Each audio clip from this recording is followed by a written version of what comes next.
Hello and welcome back to Ikigai Teen Podcast, where we decode the teenage mind and help parents raise emotionally strong, value-centered young adults in this fast-changing world. I'm your host, Coach Irene, and today we are diving into one of the most quietly painful realities of modern adolescence: the silent struggles, anxiety, stress, and self-esteem in teens. If your teen has ever said, "I'm fine, Mom," but their eyes told a different story, this episode is for you. Just a few years ago, we had a pandemic, a global one that impacted everyone and every aspect of life, business, and politics.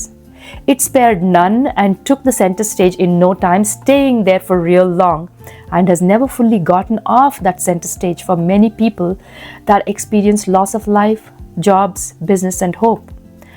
What we did not pick up prior to that pandemic, through it, and increasingly in these years that followed the pandemic, is a parallel epidemic. One that's intensifying in most societies and robbing families of joy and hope, and robbing nations of its future citizen. I'm talking of the hidden epidemic around mental health. That is not so hidden if we pause and look around. Let's start with a few numbers. A 2023 UNICEF report found that 1 in 7 Indian adolescents experiences symptoms of anxiety and depression. Nearly half of Indian teens surveyed by Fortis Mental Health Network said they often feel overwhelmed by expectations. Globally, the WHO states that suicide is the fourth leading cause of death among children and young adults between the age of 15 and 29. And yet, most parents never hear a word about it. Why? Because teens today have learned to mask pain with performance.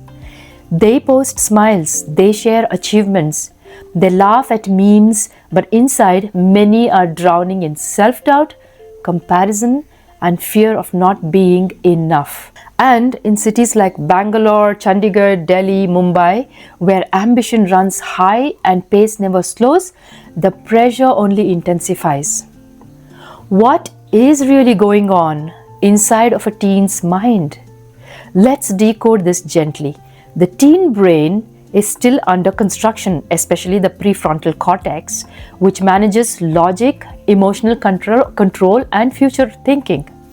That means when life feels chaotic or they are criticized, they feel it far more intensely than adults do. Add to this social media comparison, where there's always a loop saying, everyone's doing better than me. Academic expectations, where they are always worried, I can't fall behind. Parental approval, questioning, will they still be proud of me if I fail? And peer validation, asking themselves, where do I belong? Do I belong or not? Each of these becomes a silent trigger and keeps looping in a teen's mind over and over, building layers of anxiety and often look like irritability, withdrawal, perfectionism, or total shutdown in overwhelm and numbness. Sometimes we misread these signs as laziness and defiance. But beneath it often lies a cry for emotional safety. Teen anxiety rarely shouts. It's a pain that hides in plain sight. And here's the truth, we don't talk about it enough.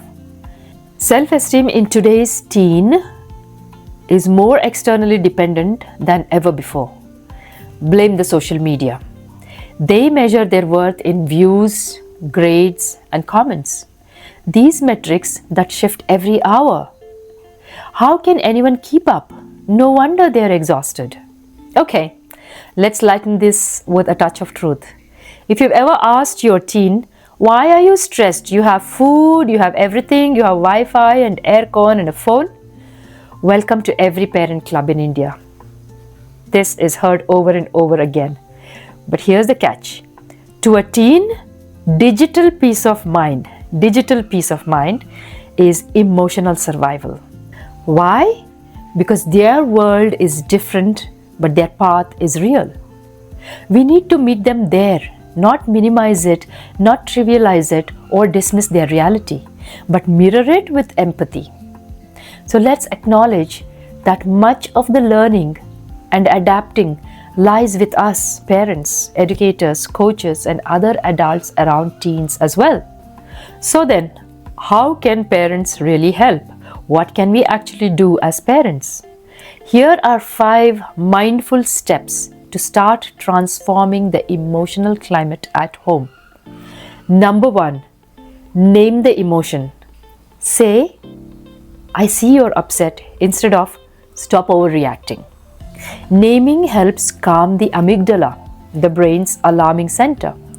Secondly, create a calm corner, not a punishment zone, but one that offers some soft light, cushioned seating, plants, cards, fragrance.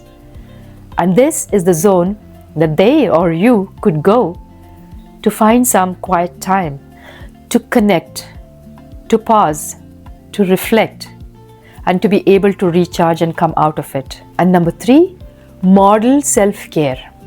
When parents manage their stress with awareness, teens learn emotional regulation through observation. What they see is what they pick up. And number 4, praise effort, not outcome. Say, I love you because you kept trying instead of why didn't you score better or score higher? Listen without lecture. Sometimes all your teen needs is that you hear them out. Your silence heals more than your advice.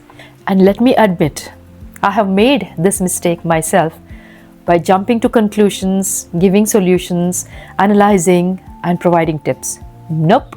Just sit by, listen. Be there for them without saying much. Demonstrate that what they are saying is far more important than all the counter thoughts you feel so tempted to speak out. And as we close, parenting teen in this era isn't easy. Likewise, it's not easy for the teens either. They are growing up in a noisy world where everyone has opinions, but very few listen deeply. So let's begin by being that one space of calm where they can be heard without fear or judgment. Children grow calm not when the world gets easier, but when they feel seen and heard.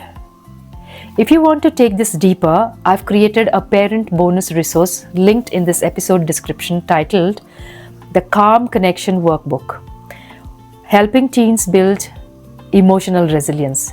It's a simple 5-page guide with tools, reflection prompts, and communication scripts to help you support your teen through anxiety and self-esteem challenges. And stay tuned for our next episode on identity, belonging, and peer pressure, which will then feed into the subsequent episode that builds from today's message to parents. And that episode is titled The Power of Listening, Why Teens Shut Down, and How to Reopen Conversations. You will be glad you heard that one. Until then, breathe, connect, and believe in your teen. Be available to hear them, because every effort we invest in them today will see them growing stronger, brighter, and ready for the world that's only becoming stranger by each day. This is Coach Irene, signing out from Ikigai Teen Podcast. Take care.